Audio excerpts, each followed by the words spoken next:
Ok les amis, mon retour parmi nous. C'est la leçon 2.3 du mentorat TIC de janvier 2017. Nous examinons les différentiels de taux d'intérêt. D'accord, les taux d'intérêt des banques centrales. Si nous voulons avoir une vision macroéconomique, il faut vraiment commencer par là. Il y a plusieurs endroits sur Internet où vous pouvez trouver cette liste, mais c'est la liste des pays du mondial. Devices, les taux d'intérêt des banques centrales. C'est la liste que vous pouvez obtenir sur fxstreet.com. Vous pouvez faire une simple recherche sur Google et dans les notes du PDF, j'aurai tous les liens pour toutes ces choses. Même s'ils n'apparaissent pas dans les présentations actuelles, dans votre fichier PDF. Comme je l'ai dit, les notes seront riches en détails sur l'endroit où vous pouvez obtenir l'information et sur ce que vous pouvez en faire. L'information et ce que vous pouvez en faire. Cette liste provient de xstreet.com. Et ce que vous voulez faire, c'est de la liste, et il est évident qu'il s'agit d'une liste plutôt anémique des taux d'intérêt actuels. Dans l'état actuel de l'économie mondiale, mais en général, il y aura toujours un taux d'intérêt plus élevé entre une autre devise par rapport à un autre pays. Ce que vous allez faire, c'est simplement rechercher une devise ou un pays dans ce cas qui a un taux d'intérêt élevé. Comme vous le voyez ici, la Banque de réserve de Nouvelle-Zélande est la plus élevée de la liste. La deuxième dans la catégorie des taux d'intérêt les plus élevés est la Banque de réserve d'Australie. Et bien sûr, la plus basse est la Banque du Japon. Et la Banque suisse. Et la Banque centrale européenne à 0. Nous allons procéder en 2 temps, c'est-à-dire 2 passages. C'est-à-dire que nous allons trouver 2 exemples de trading dans une période de temps difficile. Les taux d'intérêt sont calculés sur la base des différentiels de taux d'intérêt, en commençant par les taux d'intérêt qui sont fixés au niveau de la Banque centrale.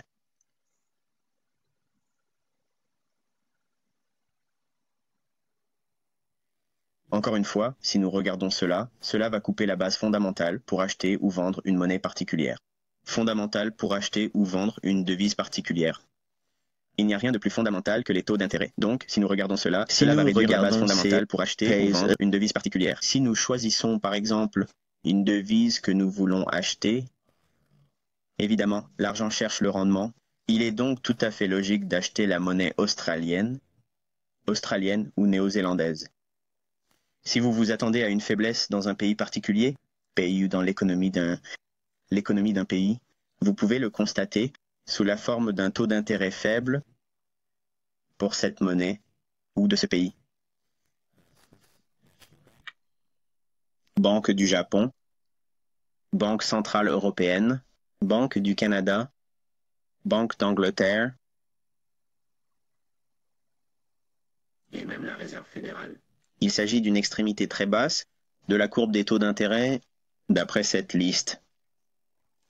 Donc si nous devions examiner ces pays, nous pourrions construire un modèle sur une base temporelle plus élevée, sur la macroéconomie à long terme, qui ont le plus d'opportunités, l'opportunité de bouger, sur la base d'un fondamental des taux d'intérêt utilisés pour le processus de sélection.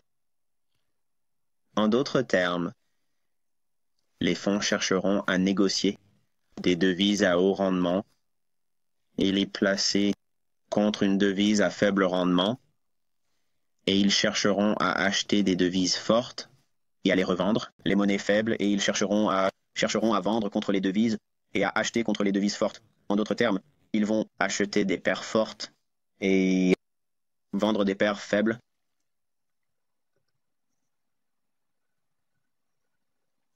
Très bien, voyons comment sélectionner une paire pour le trading. La première chose à faire est de chercher un pays qui a un taux d'intérêt élevé. Ensuite, vous devez sélectionner un pays dont le taux d'intérêt est faible. Il n'est pas nécessaire que ce soit le plus bas des bas. Il n'est pas nécessaire que ce soit le plus bas des bas, ni le plus haut des hauts. Il peut s'agir d'une très forte différence entre les deux taux d'intérêt. Et évidemment, une fois que vous avez sélectionné le haut de gamme et le bas de gamme, devise, ou le pays, dans sa devise respective, évidemment, vous allez déterminer le couplage des paires de devises en vous basant sur ces 2 pays respectifs. À titre d'exemple, nous allons supposer que le dollar australien est le choix de notre taux d'intérêt élevé.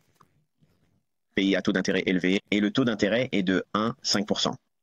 Et nous allons associer cela à une monnaie plus faible de la Réserve fédérale, qui est le marché américain, avec un taux de 7 à 5%, ou trois quarts, trois quarts. Je vous rappelle que ces données sont prises en compte dans le cadre d'une hausse des taux d'intérêt de 25 points de base. Avec une hausse des taux d'intérêt de 25 points de base, au moment de l'échange, nous avons revu le taux de la Réserve fédérale était de 25 points de base. 5-0. Mais lorsque nous regardons cela, la façon dont nous couplons cela pour une paire de devises, évidemment, le dollar australien, c'est ce que nous regarderons.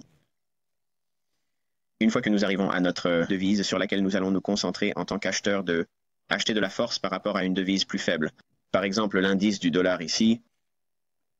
Nous recherchons un support solide sur un graphique à haute résolution. Nous pensons maintenant une perspective macroéconomique à long terme.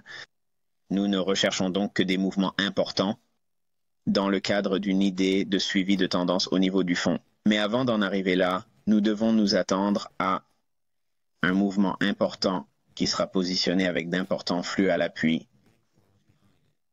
Une fois encore, nous nous alignons fondamentalement sur les taux d'intérêt de la Banque centrale. Nous couplons une paire basée sur un taux d'intérêt à haut rendement, 1,5%,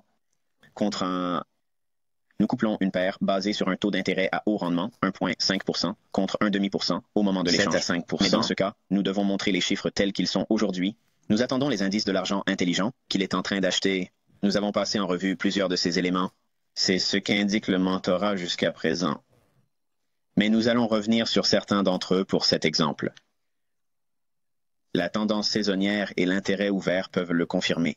Voilà donc nos deux éléments des outils de l'argent intelligent que nous utilisons. Il n'est pas nécessaire d'utiliser tous les scénarios possibles. Il n'en faut qu'un ou deux pour confirmer. Et nous recherchons une confirmation directionnelle de l'indice du dollar américain qui qualifie le réglage.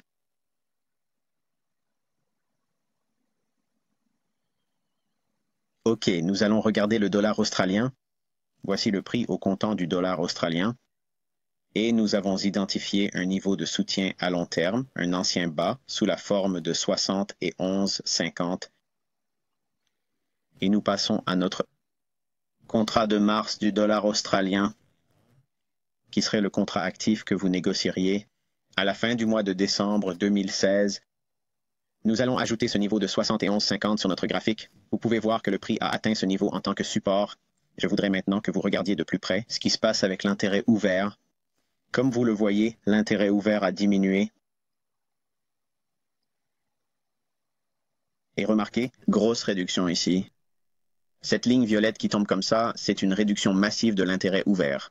L'intérêt ouvert va être une indication qu'il y a une couverture à court terme par le biais de l'argent intelligent ou des commerciaux. S'il y a couverture à découvert, cela signifie qu'il n'essaie pas d'assumer l'autre côté de la transaction. Pour les acheteurs, ils veulent se réinitialiser parce qu'ils anticipent quoi? S'ils ne veulent pas être à découvert, ils anticipent une forte hausse des prix. Et c'est ce que l'on obtient ici avec ce dollar. Observez avec le dollar australien. Rappelez-vous la paire que nous négocions sur le marché du Forex et le dollar australien. Le dollar australien a ce taux d'intérêt plus élevé de 1,5%.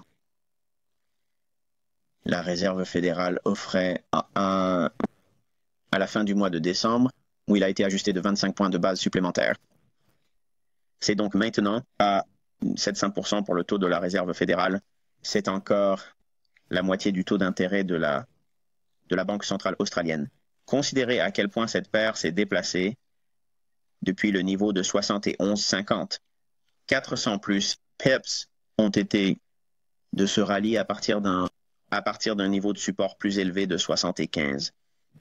Maintenant, ce n'est pas parce qu'il se négocie à un niveau de support plus élevé, ne signifie pas qu'il va évoluer à la hausse. Mais si l'on associe ce niveau de 71,50, qui est un niveau de support à plus long terme ou un ancien plus bas, on remarque également que le niveau de support à plus long terme est plus élevé que le plus bas. Une réduction soudaine de l'intérêt ouvert, la couverture des positions courtes de la part de l'argent intelligent. Et vous associez l'idée fondamentale que le taux d'intérêt plus élevé de 1,5% de la Banque centrale australienne par rapport au taux plus faible de 0,75%, ou si vous voulez revenir en arrière et utiliser l'expression taux d'intérêt, un taux d'1,5%, dans tous les cas, vous obtenez un rendement plus élevé de la monnaie australienne par rapport au dollar. C'est la raison pour laquelle nous avons assisté à une si forte... Et pourquoi j'ai parlé d'une hausse du dollar australien?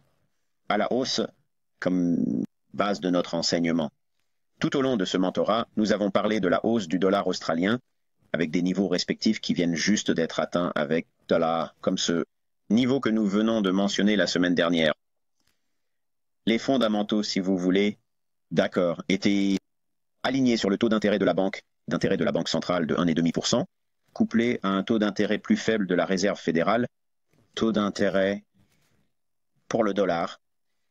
Lorsque vous avez cette base et que vous avez des données techniques à l'appui et que vous regardez un graphique à haute résolution comme celui-ci, cela vous offre de merveilleuses opportunités de prendre continuellement des positions importantes sur le marché et vous n'avez pas besoin d'opérer seul. En examinant ces échéances plus lointaines, taux d'intérêt, rendement, des taux d'intérêt, en les associant à des techniques à forte probabilité, vous vous synchronisez avec les mouvements de prix les plus importants qui vont très probablement surprendre de nombreux traders néophytes.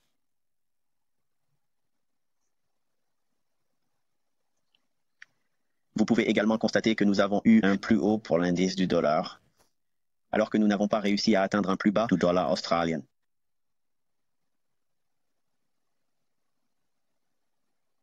Nous allons prendre un autre exemple. Nous allons choisir une paire avec un taux d'intérêt bas cette fois-ci. Et nous allons sélectionner un pays avec un taux d'intérêt élevé et nous allons déterminer la paire de devises qui s'accouple pour ce trade.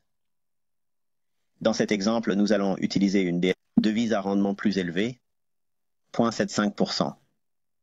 Ce qui, une fois encore, signifie que c'était en fait de 1% au moment où ce commerce est présenté. Je dois donc l'ajuster en fonction de vos notes par rapport à l'économie japonaise et le taux de leur banque centrale était négatif et les deux pays respectifs et leur monnaie seraient jumelés sous la forme du dollar yen.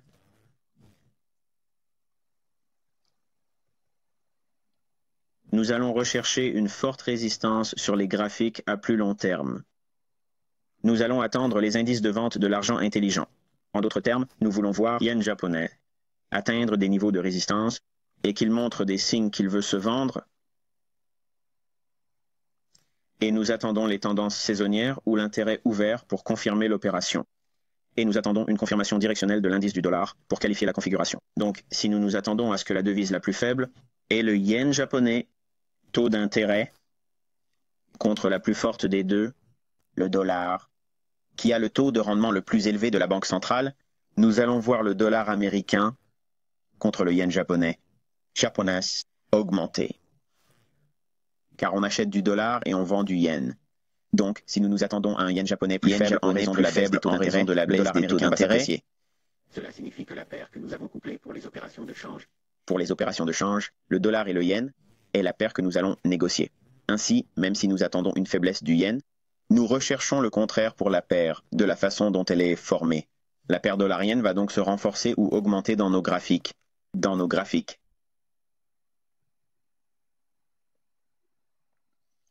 En ce qui concerne l'argent liquide, vous pouvez voir le graphique hebdomadaire ici, dans un bloc d'ordre baissier, au niveau de 90 cents. Ici, et cela préparerait le terrain pour un mouvement. Il s'agit du prix au comptant, du yen japonais. Le prix se négocie à la hausse dans cette zone. La faiblesse est constatée à partir de ce moment-là. Maintenant, évidemment, ceci est observé dans la foulée de l'élection de Donald Trump, mais néanmoins, ce mouvement, plusieurs centaines de pips, bien plus d'un mouvement de prix, et encore une fois, c'est basé sur les banques centrales de la banque centrale et sur le différentiel entre les deux. Et si l'on ajoute à cela, à des données techniques solides, la tendance saisonnière, la compréhension du fait que le marché s'attendait à une forte volatilité en raison des élections, cette baisse massive, observée dans le prix au comptant du yen japonais, est également, grâce à notre analyse ou à ma propre analyse, pendant que nous suivions le programme de mentorat, pourquoi j'annonçais une hausse du dollar et du yen. tous ces facteurs nous ont conduits à ces commentaires.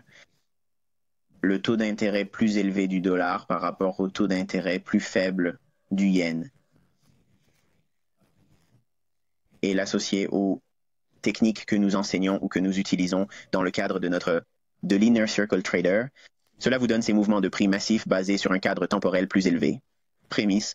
Ainsi, si vous utilisez ces éléments, vous n'avez pas à les utiliser. Encore une fois, vous ne les utilisez pas pour faire du day trade. Vous ne les utilisez pas pour faciliter les trades à court terme. Mais si vous tradez dans cette direction, il est évident que vos trades auront une probabilité beaucoup plus élevée, mais ils sont plus enclins à être utilisés sur une base temporelle plus élevée parce que les grands fonds, en raison de la nature de leur style de négociation, de leur nature de suivi de tendance, ils vont regarder raison fondamentale de négocier, monnaie spécifique. Et si vous regardez les mouvements qui ont eu lieu au cours des 3 à 6 derniers mois, tous les grands mouvements proviennent des informations tirées des différentiels dont nous avons parlé jusqu'à présent et de la méthode consistant à utiliser les taux d'intérêt de la Banque centrale, centrale, en les associant pour obtenir des paires de devises spécifiques et en alignant les techniques, vous serez en mesure de voir l'empreinte des grands flux et des fonds qui déversent de l'argent dans une devise particulière. Si vous regardez la paire dollar-yen, en relation avec cela, en novembre, vous verriez un fort achat ou un bas dans cette paire de devises. Nous allons donc parler davantage des différentiels et nous allons également commencer à parler des écarts de rendement lorsque nous aborderons le swing trading. Il y a donc d'autres informations dont nous allons parler avec les différentiels de taux d'intérêt et les écarts de rendement. Mais pour l'instant, parcourez vos graphiques et regardez les différentiels de taux d'intérêt entre les monnaies les plus faibles et les monnaies à haut rendement. Au niveau de la Banque centrale, examinez les 6 derniers mois et voyez quels sont les payeurs que vous voyez et les trouvez dans le cadre de vos devoirs. Recherchez les configurations qui ont eu lieu, les niveaux de support et de résistance à plus long terme, les idées de flux d'ordre institutionnel, l'intérêt ouvert, essayez de l'incorporer également dans les niveaux de support, et ensuite, justifiez pourquoi, avec le recul, c'est un bon exercice, revenez en arrière et justifiez pourquoi les fondamentaux étaient alignés sur ces mouvements de prix significatifs. Encore une fois, il faut attendre 3 à 6 mois pour que les mouvements des paires de devises se produisent. Je ne dis pas aux gens de négocier des paires exotiques, ni ne leur conseille de le faire. Paires exotiques. Les paires exotiques seraient comme l'euro, Suécie ou quelque chose comme ça. Mais certaines de ces paires de devises d'avoir un taux d'intérêt plus élevé par rapport à un taux d'intérêt plus élevé, un taux d'intérêt plus bas. D'accord, et comment les associer dans une paire de devises et examiner l'évolution des prix au cours des 3 à 6 derniers mois sur ces paires, en regardant les informations que nous utilisons au niveau de la Banque centrale pour les taux d'intérêt. Encore une fois, il s'agit d'une approche vraiment simpliste de la négociation à long terme, et elle est couplée à une application fondamentale de la façon dont les fonds entrent et sortent à grande échelle d'une devise particulière ou d'une monnaie en fonction de la valeur de la devise, dans une devise particulière ou hors d'une devise en fonction des informations sur les taux d'intérêt que nous avons abordés aujourd'hui. En attendant la prochaine fois, je vous souhaite bonne chance et bon trading.